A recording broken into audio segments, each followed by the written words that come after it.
복음을 향한 열정과 구원의 감격을 잃어버린 우리의 식어버린 마음을 다시 뜨겁게 하고 또 낙심한 마음을 다시 일으켜 세우는 것은 과연 무엇일까요?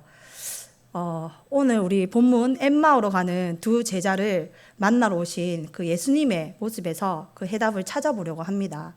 이 시간 말씀 가운데 영육간에 무너진 모든 것이 회복되는 은혜의 시간이 되시길 주님의 이름으로 축원합니다. 제가 너무 긴장돼서 본문을 안 읽고 서론을 벌써 읽어버렸습니다. 그래서 이제 본문을 읽어도 크게 무리는 없을 것 같습니다. 본문은 누가복음 24장입니다. 누가복음 24장 13절에서 23절 말씀입니다. 32절까지입니다. 좀 많이 깁니다. 근데 빠짐없이 하나님의 말씀이니까 함께 교독해서 32절까지 끝까지 한번 읽어보도록 하겠습니다. 다 찾으셨습니까? 네, 그러면 제가 먼저 읽도록 하겠습니다. 그날에 그들 중 둘이 예루살렘에서 25리 되는 엠마오라 하는 마을로 가면서 그들이 서로 이야기하며 문의할 때에 예수께서 가까이 이르러 그들과 동행하시나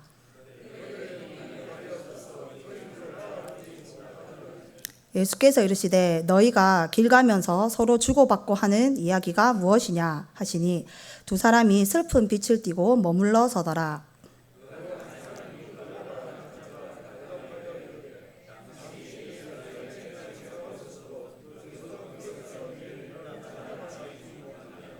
이르시되 무슨 일이냐 이르되 나사렛 예수의 일이니 그는 하나님과 모든 백성 앞에서 말과 일에 능하신 선지자이거늘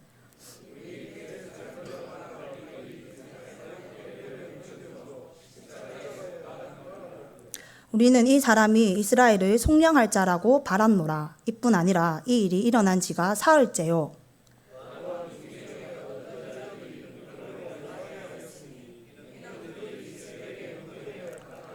그의 시체는 보지 못하고 와서 그가 살아나셨다 하는 천사들의 나타남을 보았다 함이라.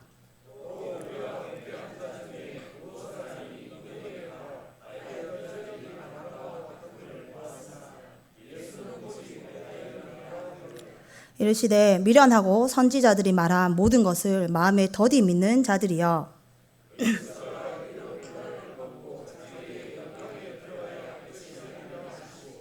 이에 모세와 모든 선지자의 글로 시작하여 모든 성경에 쓴 바 자기에 관한 것을 자세히 설명하시니라.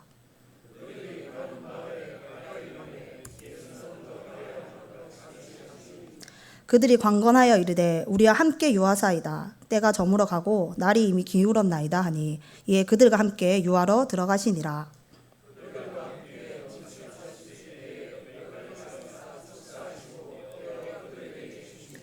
그들의 눈이 밝아져 그인 줄 알아보더니 예수는 그들에게 보이지 아니하시는지라. 그들이 서로 말하되 길에서 우리에게 말씀하시고 우리에게 성경을 풀어주실 때에 우리 속에서 마음이 뜨겁지 아니하더냐 하고 아멘. 오늘 본문에서 두 제자는 예루살렘에서 엠마오로 가고 있습니다. 엠마오는 예루살렘에서 약 11km 떨어진 곳입니다. 엠마오로 가는 두 제자의 발걸음은 어떠했을까요? 일주일 전까지만 해도 두 제자는 기쁨과 소망 그리고 확신에 찬 발걸음으로 예루살렘에 입성하는 예수님의 뒤를 따라 걸어갔을 것입니다. 하지만 이스라엘을 구원할 자라 믿었던 예수님이 십자가에서 죽으신 사건은 이들에게 대단한 충격과 절망을 안겨주었습니다. 그리고 예수님이 죽으신 지 사흘째 되던 날, 즉 예수님이 부활하신 날, 이들은 무거운 발걸음으로 예루살렘을 떠나 엠마오로 향합니다. 그리고 엠마오로 향하는 길 위에서 예루살렘에서 있었던 일을 서로 이야기합니다. 그때 부활하신 예수님이 그들에게 찾아오십니다. 낙심한 채로 예루살렘을 떠나 엠마오로 향하던 제자들에게 예수님이 먼저 찾아오신 것입니다. 그러나 그들은 부활하신 예수님을 알아보지 못합니다. 16절에 보면 그들의 눈이 가려져 알아보지 못한다고 말씀합니다. 예수님의 십자가 죽음으로 절망에 빠진 두 제자의 눈이 가려진 것입니다. 우리 또한 고난과 절망 가운데 빠져 우리의 이성과 감정 그리고 의지가 컨트롤이 되지 않을 때가 있습니다. 그럴 때 우리는 이렇게 얘기합니다. 눈앞이 캄캄하다. 한치 앞을 볼 수 없다. 이 두 제자의 상태가 바로 이러합니다. 절망에 사로잡혀 눈앞이 캄캄해져 그들의 눈앞에 계신 부활하신 예수님을 알아보지 못하는 상태입니다. 이렇게 예수님을 알아보지 못하는 두 제자에게 예수님이 묻습니다. 너희가 길 가면서 서로 주고받고 하는 이야기가 무엇이냐?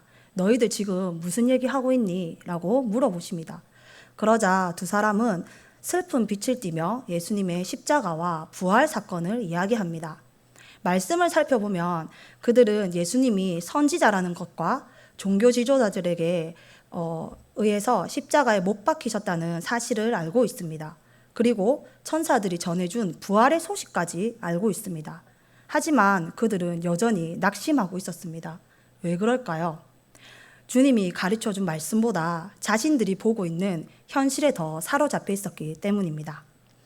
이렇게 예수님의 십자가와 부활 사건을 다 알면서도 믿음 없이 낙심한 제자들에게 예수님은 어떻게 하십니까? 우리는 이렇게 생각할 수 있습니다. 내가 예수다. 내가 부활했다. 내가 부활해서 지금 너희들 앞에 있다. 라고 얘기하면 그 한마디만 하면 되는 거 아닌가? 라고 생각할 수 있습니다. 하지만 예수님은 그렇게 하지 않으십니다. 27절입니다. 우리 27절 말씀은 함께 읽어보도록 하겠습니다. 시작. 이에 모세와 모든 선지자의 글로 시작하여 모든 성경에 쓴 바 자기에 관한 것을 자세히 설명하시니라. 아멘. 예수님은 자신이 부활한 예수라고 말씀하시지 않으시고 성경을 자세히 설명하십니다. 그것도 모든 성경 속에 있는 자신에 관한 말씀을 설명하십니다. 왜 그렇게 하셨을까요?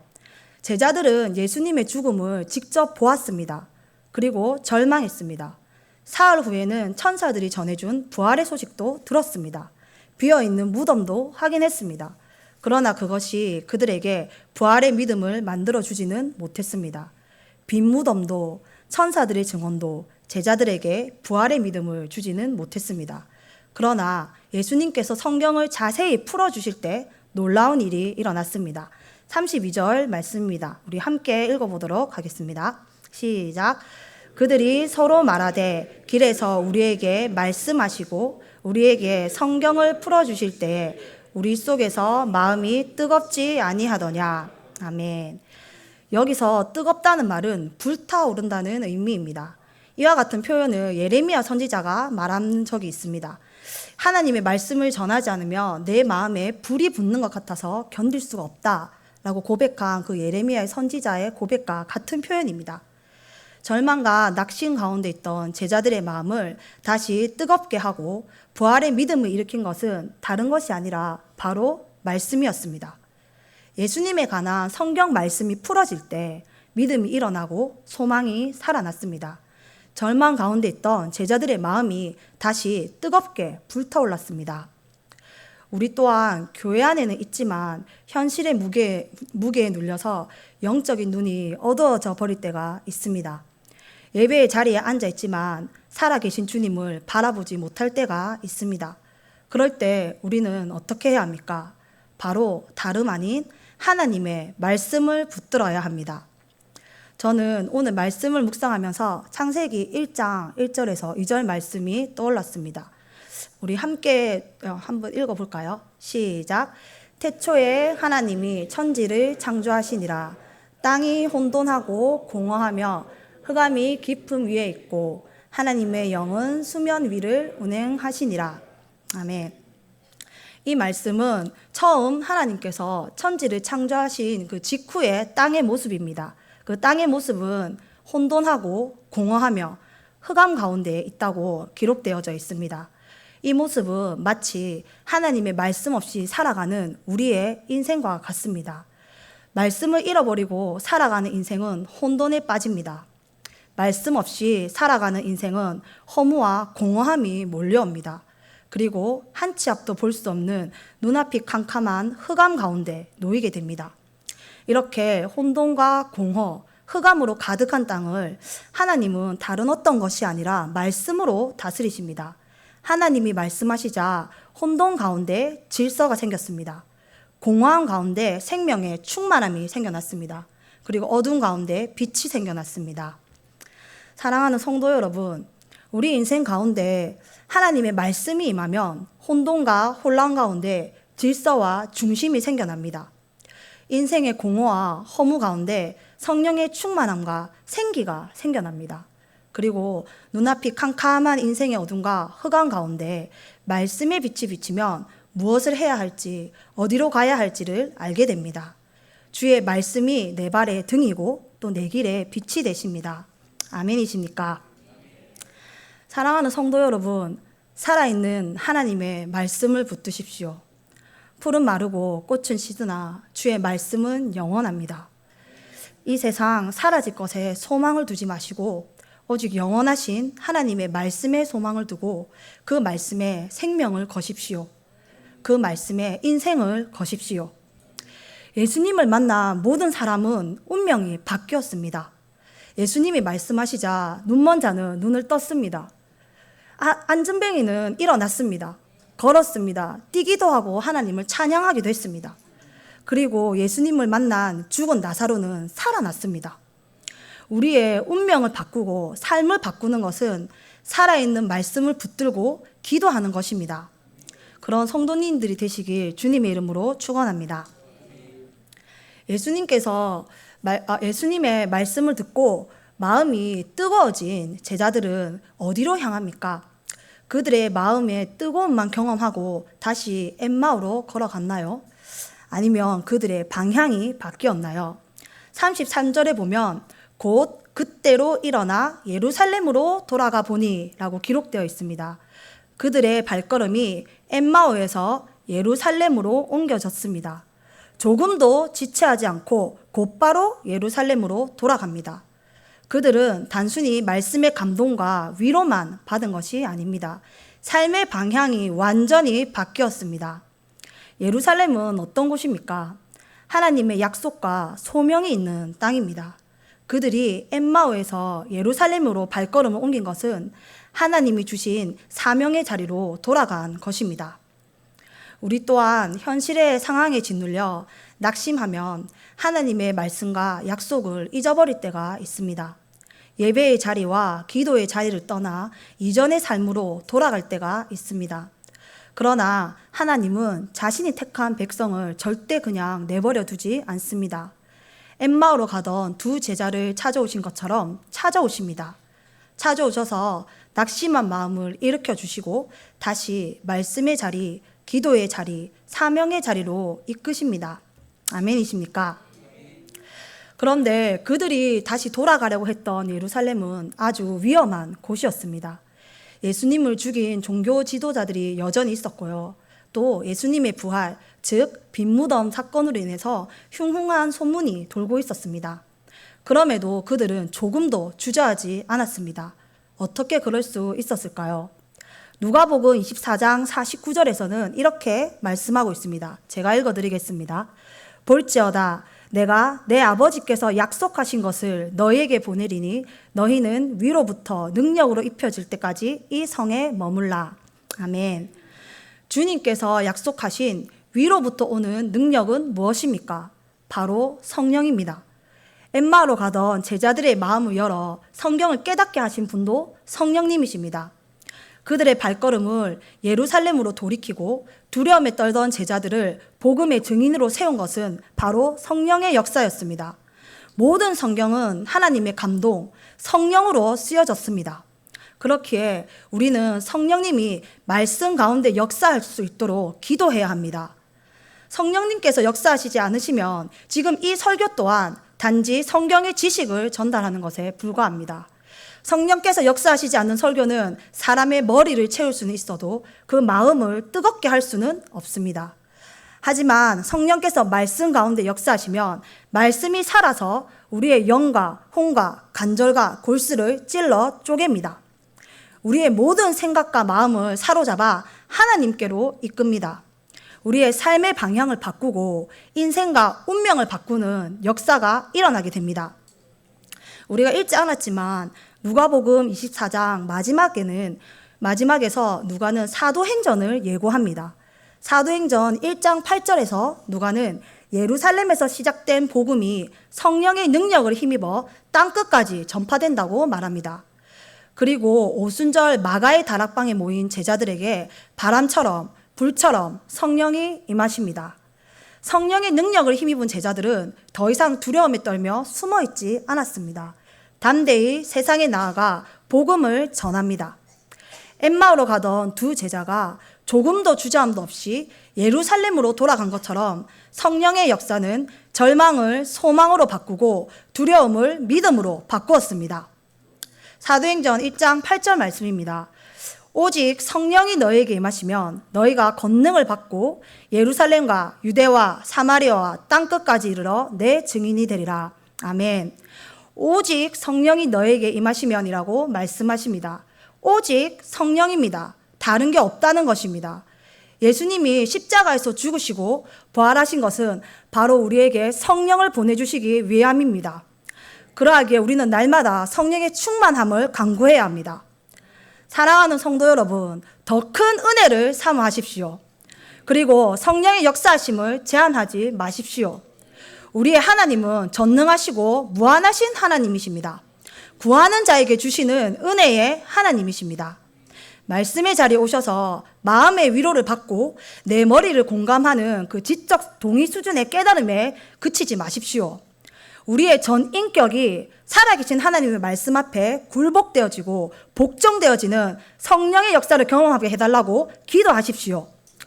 그리하여 이 예배당을 넘어 삶의 전 영역에 살아계신 하나님의 말씀의 역사가 날마다 나타나는 능력의 삶을 살게 해달라고 간구하십시오.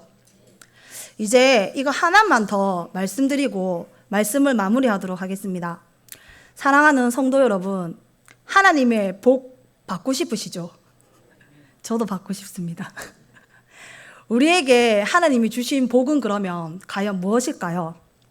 저는 지금 초등부에서 구약을 설교하고 있습니다. 지난주에는 야곱을 설교했습니다. 그런데 창세기부터 살펴보니 하나님이 택하신 백성에게 주시는 복이 딱 한 가지라는 것을 알게 됐습니다. 아담과 하와부터 시작해서 노아, 아브라함, 이삭, 야곱에게 주신 복은 바로 생육하고 번성하여 땅에 충만하라, 땅을 정복하고 다스리라 라는 것이었습니다. 구약에 주신 이 복은 신약에 와서 예수 그리스도를 통해 성취됩니다. 마태복음 28장 19절입니다. 제가 읽어드리겠습니다. 너희는 가서 모든 민족을 제자 삼으라. 아버지와 아들과 성령의 이름으로 세례를 베풀어라. 아멘. 우리에게 주신 생육하고 번성하여 땅에 충만하라는 하나님의 복은 바로 모든 민족을 제자로 삼는 것입니다. 복음으로 세상을 정복하고 다스리고 하나님의 나라를 이루라는 것입니다. 하나님 나라 복음의 증인으로 살아가라는 것입니다. 이것이 바로 하나님이 우리에게 주신 최고의 복입니다. 믿으십니까? 하나님의 교회를 섬기고 교회를 위해서 기도하고 잃어버린 한 영혼을 위해 물질과 섬김을 아끼지 않고 자신의 모든 것을 내어주어 영혼을 섬기는 삶을 하나님께서 축복하십니다. 사랑하는 엘린교회 성도 여러분, 우리 모두 다른 복이 아니라 이 복을 누립시다. 하나님 나라를 위해서 복음의 증인으로 살아내기 위해서 하나님이 주신 약속의 말씀을 굳게 붙들고 기도합시다. 나와 내 가정을 위한 삶이 아닌 하나님 나라를 위한 삶을 살아갑시다. 이렇게 살아가는 모든 이들에게 하나님께서 하늘의 신령한 복과 땅의 기름진 것으로 채워주실 것입니다. 하나님 나라를 위해 자신의 삶을 기꺼이 내어놓고 좁은 길을 가는 이들에게 성령님이 함께 하실 것입니다. 우리 이 찬송 다 아시지 않습니까? 성령이 같이 할까요? 성령이 계시네 할렐루야 함께 하시네 좁은 길을 걸으며 밤낮 기뻐하는 것 주의 영이 함께 함이라. 아멘. 성령님과 동행하면서 밤낮 기쁨의 삶을 살아가는 성도님이 되시기를 주님의 이름으로 축원합니다. 이제 말씀을 마무리하겠습니다. 오늘 본문 엠마오로 가는 두 제자는 예수님의 말씀을 듣고 마음이 뜨거워져 하나님의 약속과 소명의 자리로 삶의 방향을 바꾸었습니다. 그리고 하나님 나라의 복음을 전하는 사명자의 삶을 살아갑니다. 우리는 성경 말씀을 통해 예수 그리스도를 날마다 만나야 합니다. 그리하여 우리의 마음이 다시 복음으로 뜨거워져서 세상 속으로 나아가 복음의 증인으로 살아가야 합니다. 그러나 이것은 우리의 힘으로 되는 것이 아닙니다. 우리의 경험으로 되는 것도 아닙니다. 우리의 지식으로 되지도 않습니다. 그리고 설교자의 능력으로 되는 것도 아닙니다. 오직 성령의 충만함을 입을 때 가능합니다. 그러므로 우리는 기도해서 성령의 충만함을 구해야 합니다. 성령의 역사하심을 날마다 구해야 합니다. 저는 오늘 이 말씀을 준비하면서 사실 너무 두려웠습니다. 그래서 말씀을 준비하다가 방에서 문을 다 걸어 잠그고 찬양을 부르면서 하나님께 기도했습니다. 기도하면서 이제 땅에 엎드려서 하나님 너무 두렵습니다. 제가 뭔데 설교를 합니까? 말씀을 전합니까? 하면서 막 제발 이 잔을 제게서 거두어 가 주시옵소서 하면서 엄청나게 기도를 많이 했습니다. 그때 하나님께서 저에게 주시는 마음이 바로 이러한 마음이었습니다. 야, 니부터 성령의 역사를 제한하지 마라. 라는 마음을 주셨습니다. 여러분, 성령의 역사를 제한하지 마십시오. 사랑하는 성도 여러분, 예수님께서 십자가에 죽으시고 부활하신 것을 믿으십니까? 이 믿음이 우리의 지식으로 된 것입니까? 아니면 우리의 경험으로 된 것입니까? 아니면 우리의 감정과 의지로 된 것입니까? 아닙니다. 오직 성령의 역사하심으로 된 것입니다. 그렇기에 우리는 성령의 역사하심을 절대 제한해서는 안 될 것입니다. 예수님은 성령으로 잉태되셨고요. 성령으로 충만함을 입어서 사탄 마귀의 유혹을 다 이기셨습니다. 그리고 성령님과 늘 동행하면서 성령으로 십자가에서 죽으시고 부활하셨습니다. 우리의 이성과 경험으로 성령의 역사를 제한하지 마십시오. 더 큰 성령의 은혜를 구하십시오. 그리고 날마다 성령의 충만함을 힘입어 복음의 증인으로 살아가시기를 주님의 이름으로 축원합니다. 우리 이제 기도하도록 하겠습니다. 기도하겠습니다.